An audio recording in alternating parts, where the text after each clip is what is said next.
오늘 오전에 살펴볼 하나님의 말씀은 에베소서 6장입니다.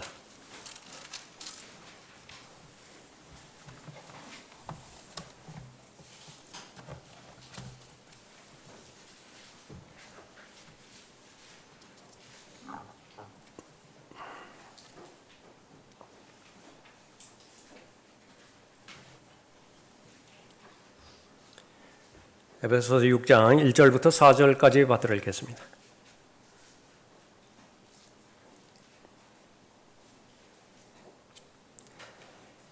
자녀들아, 주 안에서 너희 부모에게 순종하라. 이것이 옳으니라. 내 아버지와 어머니를 공경하라. 이것이 약속 있는 첫째 계명이니 이는 내가 잘되고 또 땅에서 장수하게 하려 함이니라. 너희 아비들아, 너희 자녀들을 성나게 하지 말고 주의 교훈과 훈계로 양육하라. 기도하겠습니다. 아버지 하나님의 한량없인 은혜를 감사드립니다. 예수 그리스도의 보배로운 피의 공로로 말미암아 저희들을 죄로부터 또 심판과 영원한 지옥의 형벌로부터 구원하여 주시었고 하나님의 자녀로 입양시켜 주셔서 하나님의 상속자요 그리스도와 함께한 공동 상속자로 삼아 주셔서 성도의 유업에 합당한 동참자로 삼아 주심을 감사드립니다. 이 시간에 참여한 한 사람 한 사람 그 마음의 상태를 주님께서 아십니다.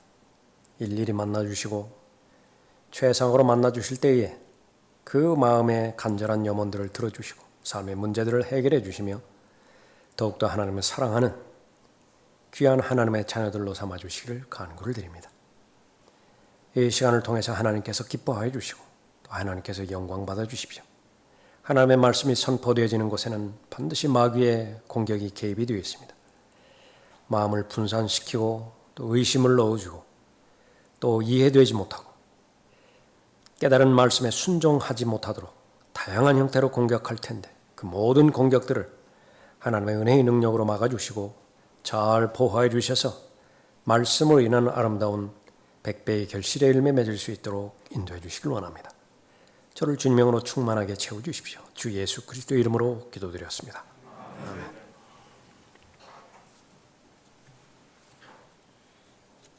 자, 성경적 부모 자녀관이라고 하는 제목으로 말씀드리겠습니다. 자, 오늘 읽은 1절부터 4절까지 여러분이 잘 알고 계시는 바로 하나님의 말씀의 본문이죠.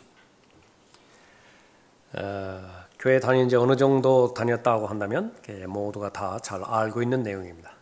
그 전에 나왔던 아내와 남편과의 관계도 역시 마찬가지죠.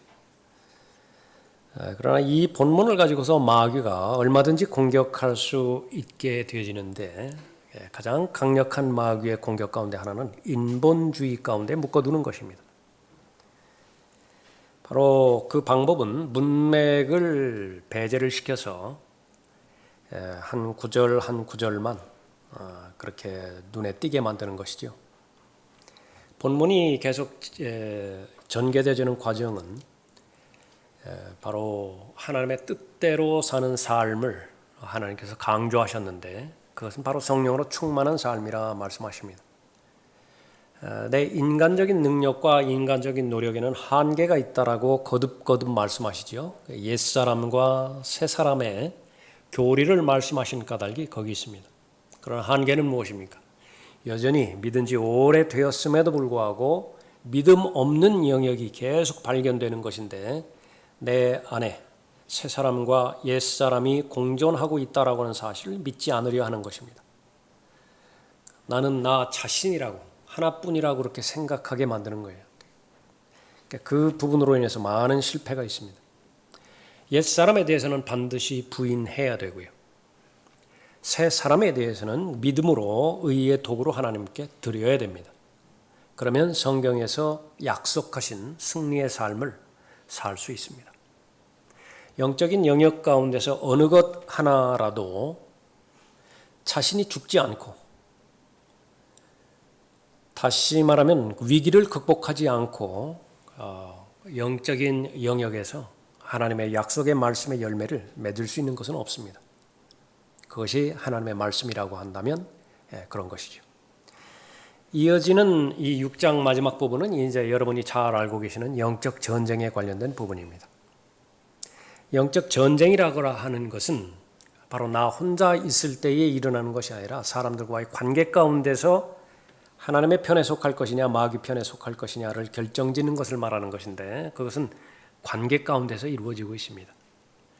오늘 이 부모와 자녀 간에 하나님께서 말씀하신 이 지침 원리들이 있습니다. 그러니까 무엇 때문에 부모와 자녀 간에 잘 지내야 되는 것이냐, 윤리적으로 도덕적으로 옳기 때문에 잘 지내야 되어지는 것도 있지요. 가정이 행복하고 만족스럽고 안정된 삶을 지내는 것이 그렇지 못한 가정보다 훨씬 낫기 때문에 그렇게 하나님의 말씀으로 살아가는 것은 당연한 것입니다. 그러나 목적은 무엇입니까? 영적 전쟁에서 승리하라는 것입니다.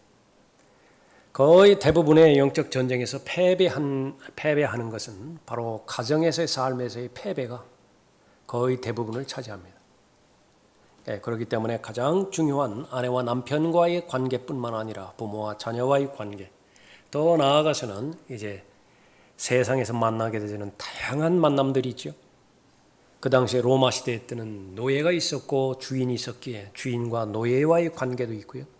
지금으로 말한다고 한다면 여러 가지 다양한 사회 속에서 수없이 많은 다양한 만나는 사람들과의 관계, 어떻게 하나님의 지침과 원리 가운데서 잘 대처함으로 인해서 쓸데없이 시간 빼앗기지 않고, 외부 사람들로부터는 시간 관리 잘 하라고 말씀하셨죠. 가볍게 대해서 간증 잃어버리지 않고, 얼마나 많이 내 말 실수로 인해서 행동 하나 잘못함으로 인해서 그렇게 어렵게 쌓아놓은 간증을 잃어버립니까? 영향력이 없어져 버리는 것이지요. 이러한 모든 부분들을 하나님께서 잘 감안하셔서 중요한 것은 무엇이냐? 가장 가까이 있는 사람이 가장 중요한 것입니다. 지금 내가 매일매일 일어나는 일들이 가장 중요한 일들이죠. 그런 일들에 대해서 강조를 하는 것입니다. 그리스도인은 성령으로 충만한 삶을 살아야 됩니다. 그 성령으로 충만한 삶은 제한이 없습니다. 모든 영역에 있어서 성령으로 충만한 삶을 살아서 성령께서 모든 부분들을 다 통제하셔야 돼요. 주관하셔야 됩니다. 그럴 때에 우리는 의의 도구로 하나님께 바쳐진 건강한 삶을 잘 살 수 있어야 되죠. 있는 것이죠. 가정 역시 마찬가지입니다. 오늘 두 가지로 말씀하십니다. 자녀들에 대해서 부모에게 순종해야 되고요. 또 부모들은 자녀들을 하나님의 뜻 가운데서 잘 양육해야 된다라고 말씀하십니다. 성경적인 부모 자녀 관. 첫 번째, 자녀들은 그 부모를 주 안에서 순종해야 됩니다. 1절 보십시오. 자녀들아, 주 안에서 너희 부모에게 순종하라. 이것이 옳으니라. 내 아버지와 어머니를 공경하라. 이것이 약속 있는 첫째 계명이니 이는 내가 잘되고 또 땅에서 장수하게 하려 함이니라. 부모에 대한 순종, 이것은 첫 번째로 하나님의 뜻입니다. 골로새서 3장 20절에서도 자녀들아, 모든 일에 부모에게 순종하라. 이것이 주를 참으로 기쁘시게 하는 것이라. 부모가 믿지 않는 부모라면 어떻게 해야 됩니까? 그런 거 따질 세대에 우리 살아가지 않아요. 그런 것은 별 의미가 없습니다. 지금은 너무나 악해져 있고요. 그렇기 때문에 부모가 악하다 하더라도 좋은 것으로 주어요. 거의 대부분. 그러니까 부모에게 순종하는 삶은요, 하나님을 기쁘시게 해드리는 삶인 것입니다. 하나님은 만왕의 왕이시고 만주의 주, 권위를 말씀하시죠. 성경은 권위의 책입니다. 우리가 살아가고 있는 이 시대는, 삶의 이슈는 권위예요. 권위를 존중하느냐, 아니면 권위에서 벗어나는 삶을 사는 것이냐라고 하는 것을 규정짓는 것인데, 보이지 않는 하나님에 대한 권위를 어떻게 하나님께서 인정하시는 것이냐, 옆에 있는 사람이라 말씀하십니다. 바로 만나는 사람에게 하나님께서는 권위를 주셨는데 그 권위에 순종하면 하나님께 순종하는 것이에요. 그 권위에 불순종하면 하나님께서는 하나님에 대해서도 권위에 대해서 불순종하는 것으로 인정하시는 것입니다. 어려울 것 없어요. 21절에도 보면 에베소서 5장 21절에 하나님을 두려워함으로 서로 복종하라 말씀하셨죠. 다른 사람에게 어떤 권위를 주셨어요. 그 권위에 복종하라 말씀하시는 것입니다. 부모에게 순종한다라고 하는 것은 자녀가 부모가 하는 말을 귀 기울여서 듣는 것을 말하는 것입니다. 경청하는 것을 말하는 거예요. 그대로 행하는 것을 그렇게 뜻하는 것이지요. 그것은 하나님의 뜻일 뿐만 아니라 더 강조해서 명령이라 말씀하시죠. 내 아버지와 어머니를 공경하라. 명령입니다. 그래서 자녀가 분명하게 하나님의 말씀 가운데 기록된 아버지와 어머니에게 권위를 주셨는데 그 부모의 권위에 순종하지 않는다라고 하면 그것은 하나님의 권위에 순종하지 않는 것으로 그렇게 받아들여지는 것입니다. 로마서 1장 30절 이후에서 여러 가지 다양한 죄들이 나오는데 그 가운데서 부모를 거역하며라고 하는 죄목이 있습니다. 이 마지막 날들 여러 가지 다양한 그 죄의 그 양상들이 기록되어 있죠. 역시 마찬가지입니다. 부모에게 불순종하는 그런 부분이 포함이 되어 있는 것이죠. 그 성경의 구약이나 그 신약이나 일관되게 하나님께 대한 불순종과 똑같은 맥락에서 부모에 대한 불순종을 언급하고 있습니다. 자기 아비나 어미를 저주하는 자는 반드시 죽일지니라. 출애굽기 21장 17절 말씀입니다. 말로 저주하겠죠. 저주하는 것은. 행동으로도 또 고집세고 아주 반항적인 자녀들, 부모의 음성에 순종하지 않는 자들, 그런 자들은 방탕자요 주정뱅이라 그렇게 규정하면서 그것은 발로 심하게 돌로 쳐 죽일 필요도 있다라고 신명기 21장 18절 이후에서 그렇게 말씀하고 있습니다. 성경적인 바로 부모 자녀관, 그것은 자녀들은 하나님께서 주신 부모에 대해서 우선적으로 감사하는 것입니다. 특별히 믿음의 부모를 만난 가정이라고 한다면 가장 감사해야 될 것이에요. 실제로 그 부모가 자녀에 대해서 품고 있는 마음, 자녀는 영원토록 알지 못합니다. 자녀를 낳을 때야 조금 알까요? 이제 커가서 언제 부모에 대한 심정을 잘 알 수 있는 것이냐. 불행하게도 부모가 돌아가셔야 압니다.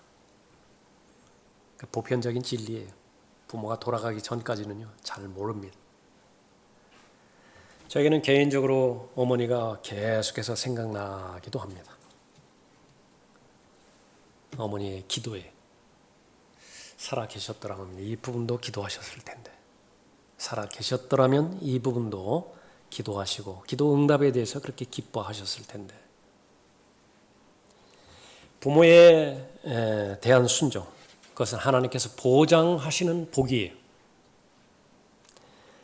이는 내가 잘되고 또 땅에서 장수하게 하려 함이니라. 부모의 말을 거슬러서 잘되는 것은 없습니다. 뜨거운 것 만지지 말라고 하면 안 만지는 것이 좋아요. 술, 담배 하지 말라고 하면 안 하는 것이 좋습니다. 건강해요. 오래 살 수 있어요. 더 나아가서 하나님의 말씀을 근거로 해서 권고하는 부모의 권면은요, 약속의 말씀처럼 이는 내가 잘되고 또 땅에서 장수하게 하려 함이니라. 약속 있는 첫 계명이라 말씀하고 있습니다. 순종하는 자녀들이 갖게 되어지는 혜택, 어리석음으로부터 자유로워져요. 부모의 말에 순종하면 무지로부터 또 자유분방함으로부터 보호받을 수 있는 것입니다. 결정의 책임은 부모에게 있습니다.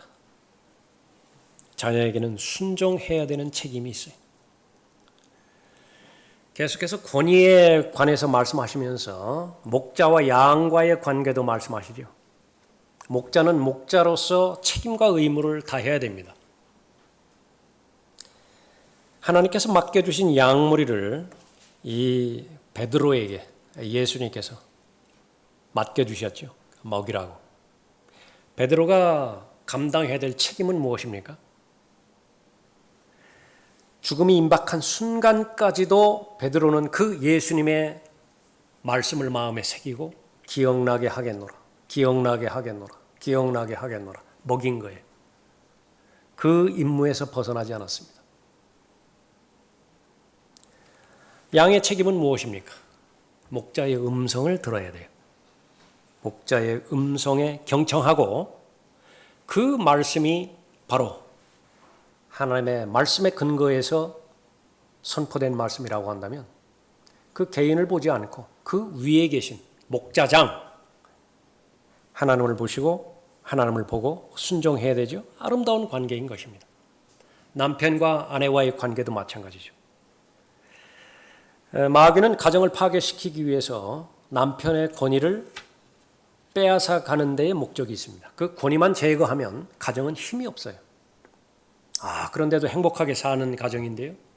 아주 의의 좋은 인고 부부인데요. 그렇게 살는지는 몰라요. 그러나 영적인 능력은 없어요. 아무런 힘이 없습니다. 그 가운데 하나는 다투게 만드는 것입니다. 남편의 권위를 마귀가 빼앗아 감으로 인해서 그 과정 가운데서는 남편의 몫이 큽니다. 권위를 행사하지를 않아요. 권위를 행사할 수 있는 섬김과 사랑에 대해서는 무책임하게 그렇게 행동할 수도 있습니다. 그 결과 남편과 아내 사이에 다툼이 일어나죠. 그 다툼은 거기에서 끝나는 것이 아니라 부모와 자녀 관계 가운데서까지도 이어집니다. 부모와 자녀가 다투면 어떻게 돼요? 그거는 무슨 권위가 있습니까? 무슨 양육할 수 있는 그런 힘이 보장되겠습니까?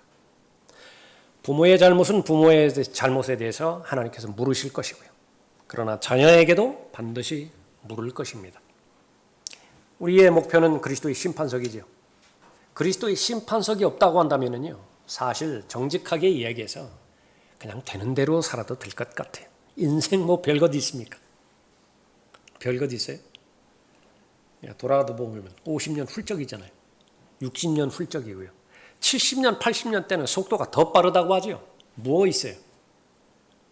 아웅다웅한 인생이든 행복한 인생이든 순식간에 다 지나가 버리는데, 그러나 남는 것은 하나님의 일들이 남죠.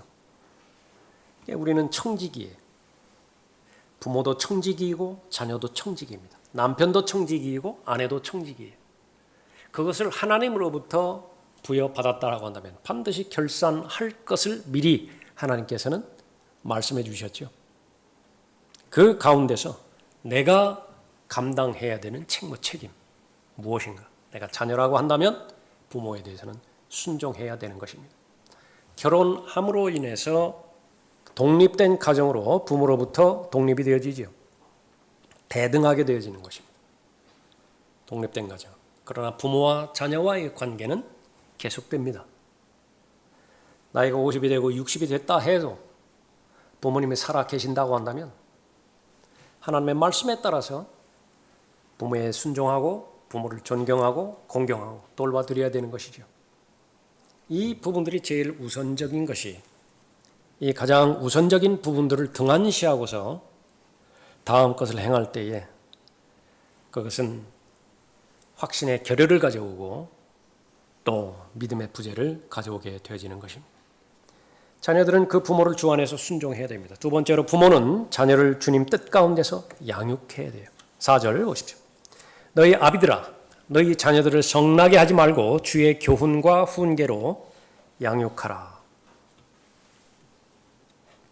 하나님으로부터 권위를 부여받은 엘리 제사장이 있습니다.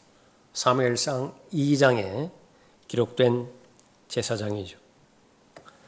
아들이 2명이 있었는데 홈리와 피느하스였어요. 똑같이 제사장 직분을 수행하고 있는데 전혀 믿음이 없습니다. 형식적인 종교 의식을 행할 뿐만 아니라 거기에서 그치는 것이 아니라 하나님 앞에 큰 죄를 범하죠. 그 책임을 엘리에게 묻습니다. 그노는 자식을 올바르게 훈련시키지 못했다는 것이에요. 자식들을 하나님보다 더 높였다고 사무엘상 2장 29절에서 말씀하고 있는 것입니다. 거기에서 나온 말씀이 하나님을 존중하는 자는 하나님께서도 그 사람을 존중하고 하나님을 멸시하는 자는 하나님께서 소홀히 여기실 것이라. 사무엘상 2장 30절이 그런 맥락에서 나온 것입니다. 오늘날의 우상은 자녀가 되기도 해요.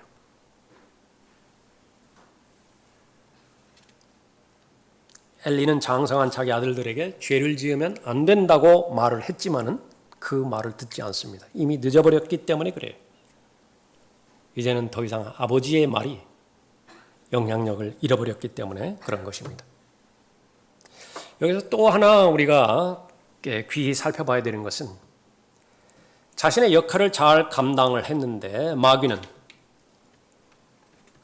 그 자신의 책임이 아닌 것을 더 씌워버리는 책략이 하나 있습니다. 사도 바울이 계속해서 하나님의 은혜의 복음을 증거했죠. 그 은혜의 복음을 전해들은 사람들, 그 가운데서 특히 동족이 있습니다. 이스라엘 동족들 구원받지 못해요. 사도 바울은 마음이 안타까워합니다. 과연 사도 바울의 책임인가? 마귀는 그렇다는 것이. 그러나 절대로 그렇지 않습니다. 예수 그리스도께는 계속해서 사람들을 만나는 사람마다 치유하셨고 기적을 베풀어 주셨고 말씀을 선포하셨고 성경을 가르치셨어요. 천국 복음을 전파하셨습니다. 몇 명만 남았죠? 아무도 안 남았어요. 예수님 책임인가요? 마귀는 그렇다는 것이에요. 예수님의 사역은 실패했다라고 그렇게 말하는 것입니다. 이 사실을 잘 구분할 수 있어야 됩니다. 오늘 본문 말씀에서 남편이 남편이 해야 할 일들을 잘 감당을 했습니까? 우선적으로 남편의 책임과 의무를 다 해야 돼요. 그 다음에 일어나는 일들은 하나님 앞에 다 맡겨야 되는 것입니다. 아내가 잘못한 것을 덤탱이 쓰지 마세요. 근본주의자들이 잘못하는 것은 바로 아내가 남편의 사역을 따라오지 못함으로 인해서 사역 강단에서 내려오게 만드는 것이죠. 마귀 짓이에요. 절대로 그렇게 돼서는 안 되는 것입니다. 부모는 부모의 역할을 잘 감당을 했습니다. 성경에 나오는 대로. 모든 아이들이 잘 양육받던가요? 그것은 그들 소관이에요. 잘 따라오는 아이도 있지만 그렇지 않은 아이도 있어요. 마귀의 계략에 휘둘려서는 안 되는 것입니다. 다만 내가 겸손한 마음으로 나는 아버지로서의 역할들을 잘 감당하였는가? 그 부분들의 책임과 의무를 하나님 앞에 계산해 봤을 때 부족한 부분 회개하면 되죠. 자백하면 되는 것입니다. 자녀에 대한 올바른 교육, 제일 먼저 자녀를 성나게 해서는 안 된다라고 경고하고 있죠. 자녀에 대한 관점이 무엇보다도 중요합니다. 내 소유인가? 빨리 벗어나야 됩니다. 이론적으로는 내 소유가 아님에도 불구하고 자꾸 내 개인적인 영향력을 행사하려고 해요. 제2의 나로 보는 거예요. 내가 인생을 잘 성공적으로 잘 살았습니까? 내 아이도 그렇게 살기를 바라요. 억압합니다. 그 아이는 그 아이의 은사가 따로 있어요. 그 아이는 그 아이의 재능이 따로 있어요. 그 아이는 그 아이의 하나님에 대한 비전이 따로 있어요. 그건 하나님 소관이에요.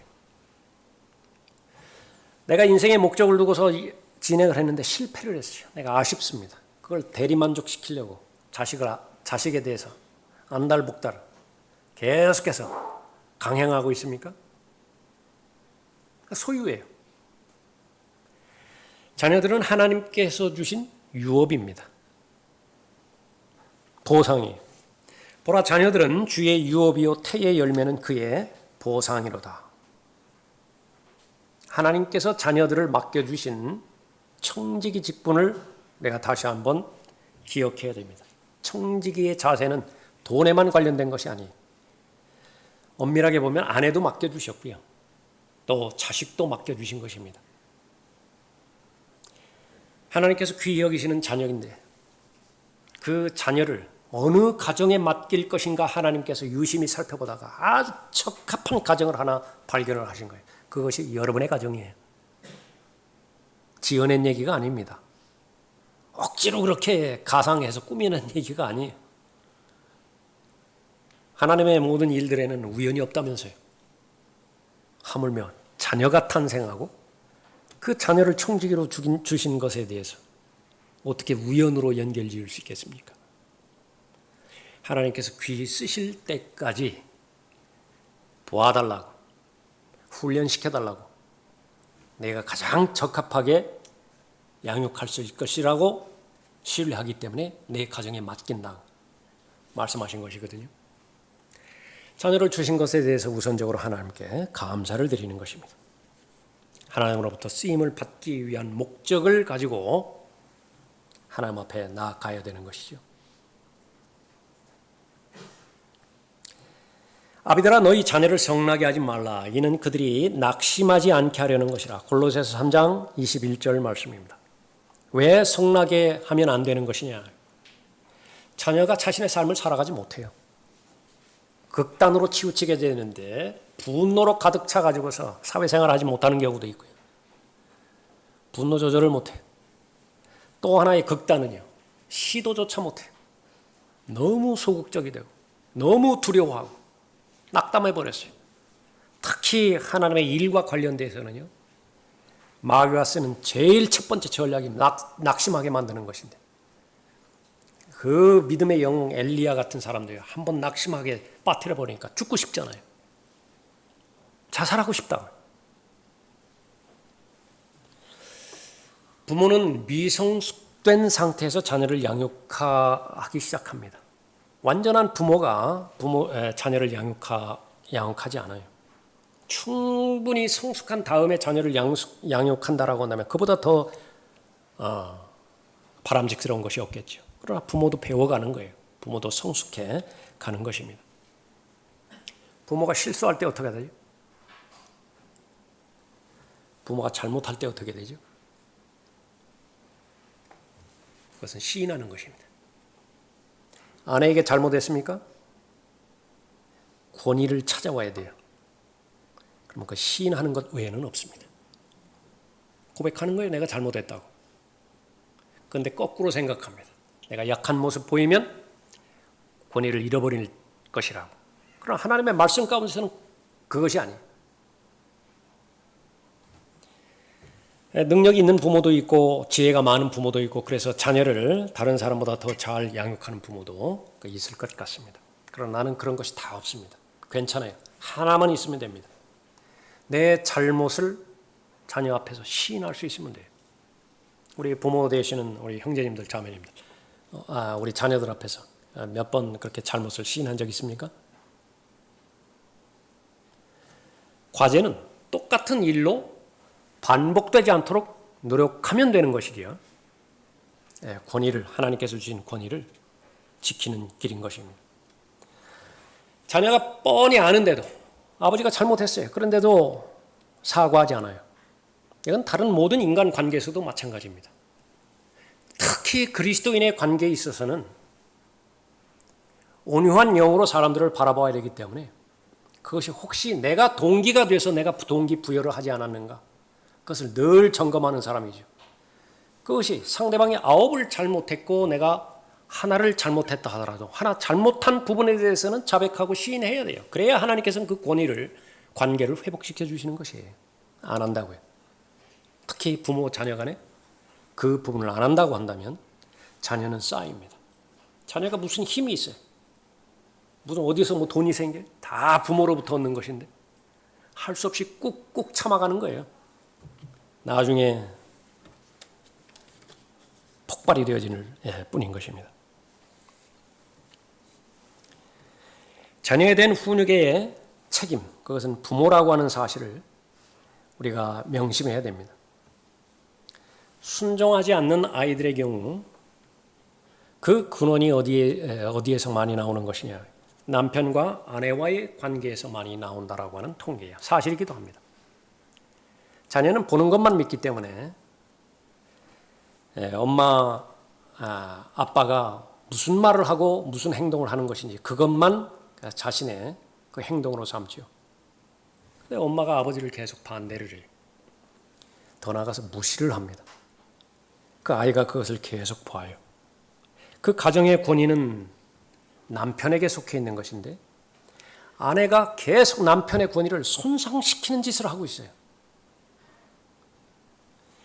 그 결과는 고스란히 자녀에게 돌아갑니다. 불순종이라고 하는 열매를 자녀로부터 얻게 되어지는 거예요. 제일 먼저 그 출발은 거기서부터 시작되는 것입니다. 하나님께서 자녀를 맡겨주신 나는 청직이라고 하는 의식을 가지고 있다고 한다면 그 자녀에게 영향을 미칠 수 있는 모든 영향을 미칠 수 있는 근거들, 그것은 세심하게 생각하는 아내와 남편이, 엄마와 아버지가 되어야 되는 것입니다.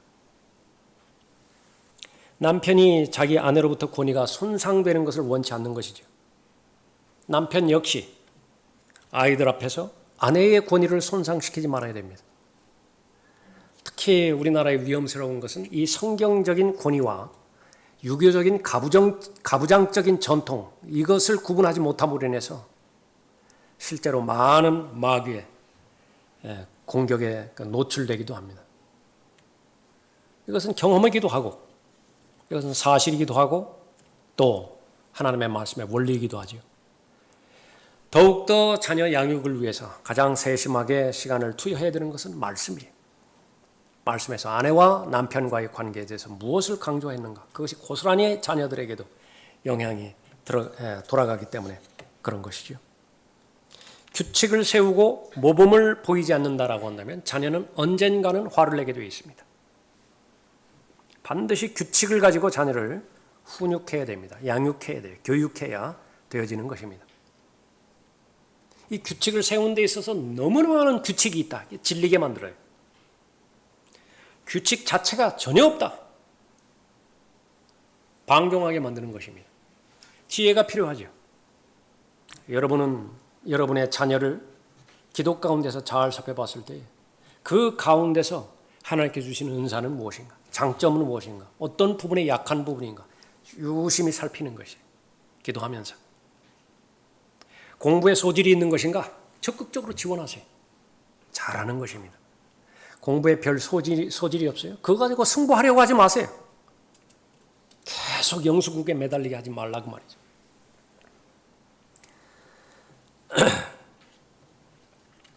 규칙 없이 부모가 자녀를 양육할 때에 아이들은 혼란스럽습니다. 언젠가 아버지한테 맞았는데 옆 사람이 물어요. 왜 아버지한테 맞았느냐? 아버지가 화나서 맞았다. 그러면 그것은 그 자체가 이미 자녀가 성이 났다라고 하는 사실이죠. 화가 나 있다라고 하는 사실입니다. 규칙과 또 원리를 가지고 자녀를 대하는 그 부모는 우선적으로 자신의 삶이 그 규칙적인 삶 가운데서 체화되었을 거예요. 자녀가 아빠를 볼 때에, 엄마를 볼 때 말씀을 읽는 모습을 볼 수 있나요?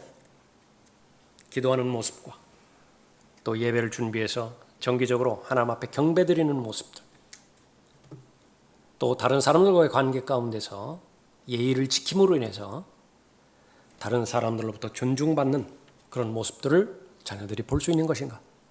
약속을 했다라고 한다면 그 약속을 반드시 지키는 그런 모습을 엄마, 아빠의 모습을 통해서 볼 수 있는 것인가?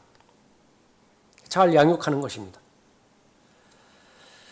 자녀를 징계해야 됩니다. 어려운 때죠. 법에 걸릴지도 몰라요. 여러분들이 이제 지금 청년들이 자녀를 낳아서 자녀에게 매를 대한다. 옆집에서 신고하면 이제 법에 걸릴지도 몰라요. 그만큼 어려운 때에 살아가고 있습니다. 아무리 어렵다 하더라도 성경적 원리는, 징계는 성경적입니다. 왜냐하면 어릴 때부터 악하기 때문에 그래요. 아이는 계산을 합니다. 내가 이렇게 때를 쓰고 이렇게 고집을 부리면 엄마, 아빠가 나의 고집을 어느 정도 선에서 들어줄 것인가 계산을 합니다. 아주 교활해요. 얕잡아 보지 마세요. 한번 성공했지요. 그러면 그거 움켜쥐입니다. 절대로 놓지 않아요. 그 고집대로 갑니다. 청소년기 지나고 그러면 그것이 그 사람에게 인격이 되는 거예요. 부모로부터 매맞을 때 즐거운 마음을 가지고 있는 그런 아이는 없습니다. 그러나 나중을 바라봐야 되죠. 징계가 당시에는 즐겁지 않고 슬픈 것 같으나 후에 그로 인하여 훈련된 자들에게는 화평한 의의 열매를 맺느니라. 징계가 왜 필요하다고요? 자녀들에게도 타고난 죄의 본성이 있고 옛 성품이 있고 마귀의 공격이 그것을 이용하기 때문에 그런 것입니다.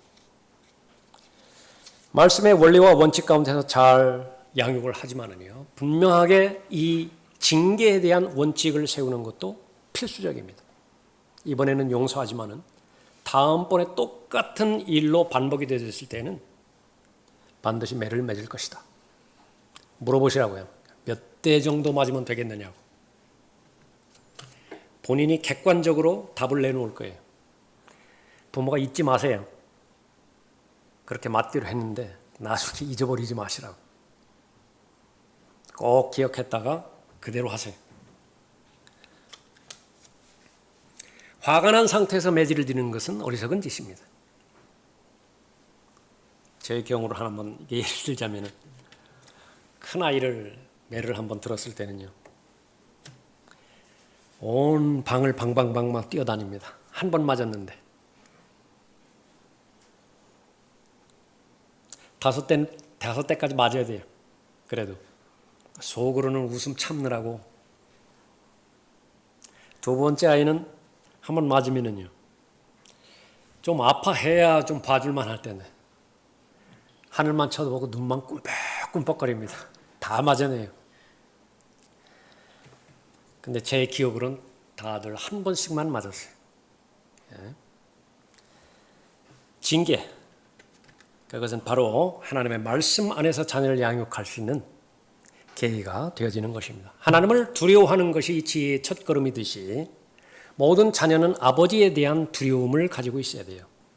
선천적으로 아이가 태어날 때 엄마보다는 아버지에 대해서 두려움을 갖고 있습니다. 건전한 것이에요. 괜찮아요. 그것이 아버지가 표현하는 사랑과 더불어서 건강한 가정과 또 강성한 가정을 이끌어나가는 필수 요소가 되어지는 것입니다.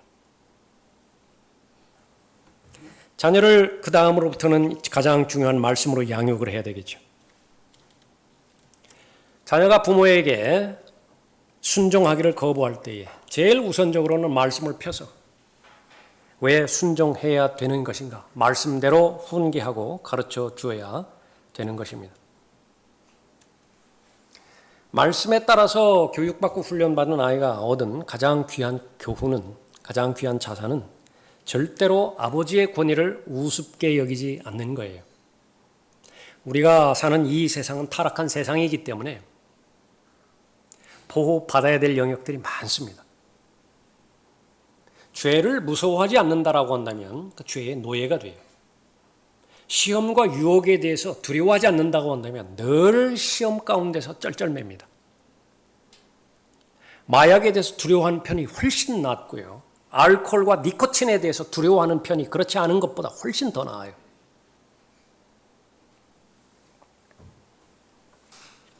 아버지의 보호와 지배 아래 살면서 하나님의 명령과 일치하는 삶을 살 수 있는 그런 아이가 된다라고 한다면 오늘 본문에 나와 있는 건전한 성경적인 부모 자녀 간의 관계가 되어지는 것입니다.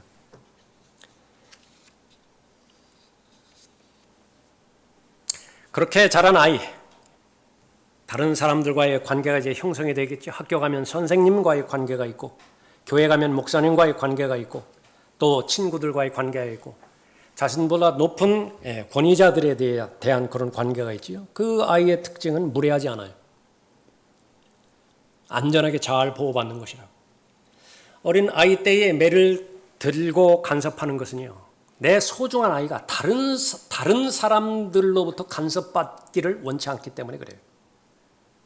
내가 간섭하는 것이 훨씬 낫습니다. 그 부분이 소홀히 되어지면 이 아이가 자라서 극한적인 상황 가운데는요, 정부가 그 아이를 간섭을 해요. 무슨 말이죠? 감옥에 간다 그 말이에요. 그러고 싶지 않아요. 내 아이를, 소중한 아이를 그런 상태에서 인생을 낭비하게 보내고 싶지는 않다 그 말이죠. 그런 그 부분에서 자녀를 말씀으로 잘 양육할 수 있어야 됩니다. 그 훈육의 기준은 바로 성경적인 가치관과 바른 지식에 근거한 것이라야만 됩니다. 3대 우상 중에 하나가 교육이에요. 아이들 교육시키기 위해서 얼마나 부모는 혈안이 되어 있습니까? 얼마나 많은 투자를 아끼지 않습니까? 기껏 투자해놨는데 세상 사람 만들어버려요. 하나님을 등지고 하나님 부인하고 그렇게 만들어버린다. 얼마나 아쉽습니까? 주일학교에서 또 가정에서 그렇게 잘 열과 성을 다해서 아이를 잘 양육했을 때 아이가 대학에 들어가고 군에 들어가고 직업을 받고 완전히 세상 사람은 세상에 쓰기에 가장 적합한 사람으로 만들어버렸다. 그처럼 황량한 것이 어디 있어요? 아이를 그가 마땅히 가야 할 길로 훈육하라. 그리하면 그가 늙어도 그 길을 떠나지 아니하리라. 조금 전에 살펴봤던 것처럼 부모는 자신의 욕망이나 야심을 이루려고 하는 생각으로 자녀를 양육하려는 동기를 버려야 됩니다.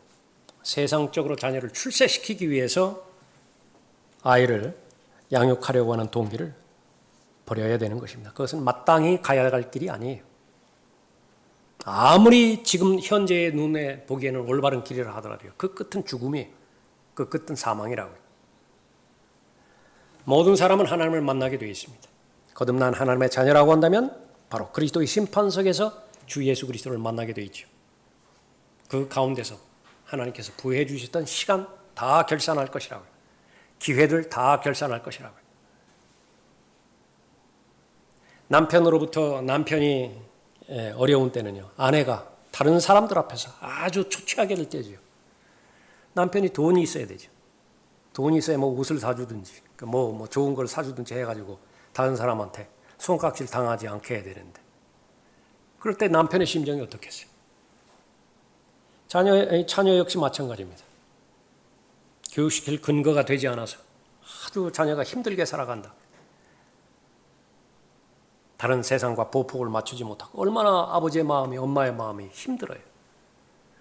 이 세상에서 끝내야 됩니다. 그런 것은. 그러나 그것이 보여주는 우리의 그림자는 그리스도의 심판석에서야말로 초췌한 것은 정말로 초췌한 거예요. 그리스도의 심판석에서 자녀를 낙심하게 만들어서는 안 되는 거겠죠. 그러기 위해서는 바로 성경적 가치관과 바른 지식의 근거에서 자녀가 나아가야 될, 마땅히 가야 될 길로 훈육해야 될 것입니다. 어릴 때 훈육해야 됩니다. 그 시기 놓쳐버리면 기회 놓치는 거예요. 그 다음에는 기도밖에 없습니다. 이제 기도하시라고. 그 시기를 다 지났다고 한다면 기도해야 되는데 언제까지 기도해야 되는 것이냐? 평생 기도해요. 하나님께서 자녀를 주신 것은 결혼해서 분가해서 독립했다고 해서 그거 다 끝나는 것이 아닙니다. 평생 그 가정이 올바른 길로 잘 걸어갈 수 있도록 또 아내와 남편의 주어진 역할과 의무를 잘 감당을 함으로 인해서 천국을 경험하는 그 가정일 뿐만 아니라 동시에 하나님의 보루로서 이 땅의 영적 전쟁을 위해서 하나님께서 보루를 마련해 놓으셨는데 교두보죠. 그 역할들을 잘 감당함으로 해서 참으로 하나님께서 쓰시는 부활의 증인으로서 그 가정이 그 역할을 잘 감당할 수 있도록 계속해서 기도해 나가야 되는 것입니다. 부모에게 자녀 양육의 책임이 있다고 하는 사실을 우리가 잘 알아야 됩니다. 아버지와 어머니 모두의 몫인 것이 다른 사람에게 전가하지 마십시오. 자녀의 양육을 목사에게 전가하지 마세요. 주일학교 교사에게 전가하지 마세요. 교회가 그런 충분한 여건들이 잘 구비돼서 그 자녀들을 잘 양육하는 것. 교회는 목표는 그런 쪽으로 가야 되겠지만은요. 그래 봐야 일주일에 한두 시간일 것이라고요. 잘 양육해봐요. 제가 수년 전부터 주보에 제 오전 설교, 성경 공부, 오후 설교 전문을 다 실은 것은 우리 아버지들 때문이라고 말씀드렸죠. 아버지들 기억하시죠? 그 부분 가운데서 한 부분을 선택하셔서 여러분의 자녀에게 적합한 본문이 있을 것이라고요. 여러분이 예화를 거기에 추가하세요. 여러분의 말로 그것을 변형시키세요. 그래서 대화하세요. 가르치시는 것이. 유대인들에게 있어서 아버지라고 하는 것은 제일 첫 번째로 나의 선생님이신 누구누구는 아버지 소개가 그거예요. 반드시 교사가 되어야 됩니다. 다른 사람에게 돌려서는 안 되는 것입니다. 어머니들 역시 마찬가지죠. 아버지가 너무 바쁠 수 있습니다. 모든 것들을 다 주관할 수 없어요. 그러나 그 남겨진 부분은 어머니가 맡아야 됩니다. 어머니가 말씀을 잘 준비해서, 말씀을 잘 준비할 역량이 없습니까? 도처에 있잖아요. 수많은 설교가 있고 저 뒤에 책장에 책들이 있고 또 조금 전에 말씀드린 매주 그 설교에 완전한 본문이 있고 여러분들이 그것을 선택하셔서 기도하는 가운데 양육하셔야 돼요. 마땅히 가야 할 길로 가야 되는 것입니다. 왜냐하면 그 아이도 늙거든요. 나이도 들거든요. 그때에 그 길을 떠나지 않는다고 잠언 22장 6절에서 보장하셨기 때문에 그런 것입니다. 우리 모두는 자녀입니다. 좋은 부모를 주셨죠. 우리 부모님은 그렇지 않습니다. 그런 말 할 수 있는 사람 아무도 없어요. 좋은 부모예요. 가장 적합한 부모를 하나님께서 주셨습니다. 순종하시고요. 존경하십시오. 회사에서 상사에게 내가 대하는 것 절반만 해도 효도해요. 부모님한테. 존경하고 얼마 남지 않았습니다. 실제로 그래요. 살아계신 날 얼마 남지 않았습니다. 또 살아계신 날이라 한다 하더라도 만나는 기회 지극히 한정되어 있잖아요. 하나님의 말씀에 원리가 진리인 이상 자녀들은 부모에게 순종하시고요. 부모님 여러분들, 우리 형제님들, 자매님들, 제일 우선적인 과제, 자녀 양육입니다. 자녀 양육하라고 돈벌이 그렇게 주신 거예요. 자녀 양육하라고 여러분에게 그렇게 건강과 재력 주셨고요. 여러 환경들 주셨어요. 나는 하나님 앞에서 많은 기회를 잃어버린 것 같습니다. 포기하지 마세요. 가장 강력한 무기는 여러분의 기도입니다.